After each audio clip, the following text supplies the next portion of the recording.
realize last year under Existence, Woody, they did only have one qualifier that they qualified into, and they did get the golden ticket within it. TOMPINAI Empire, the super group spreading out across the entire world with players from Costa Rica and Spain to Chile.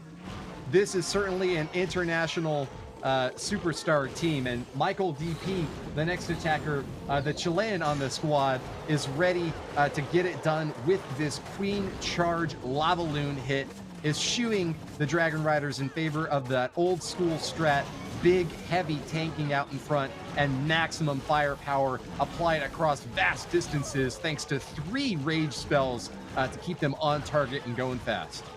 A very good start here, and back-to-back MVP players. eVe Mudder that we just seen 3-star, the MVP for Team Elevate in their pre-qualifier.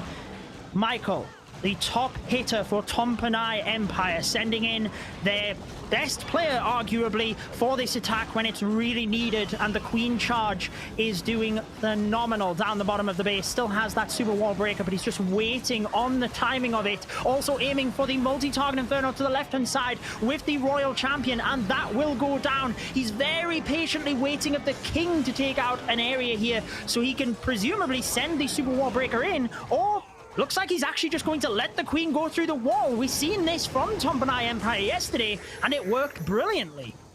Finds a CC pull at a dangerous time, though. That Queen is going to be engaging. Nice! Finishes off the Inferno Tower before she tracks onto the Lava Hound.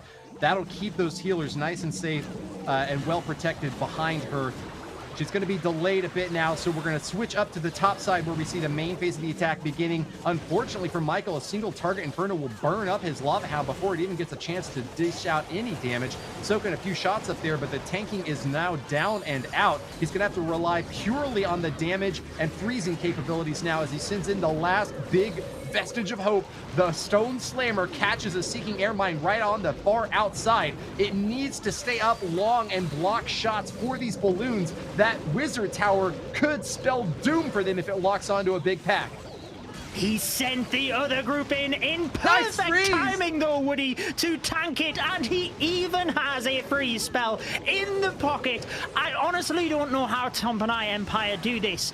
Do they even lose balloons in their Lava Loon attacks? Look at how many are left over, and as if he gets a perfect split here for cleanup as well. If you want to learn the Lava Loon attack, just go rewatch TOMPINAI Empire's attacks because they are masters at it.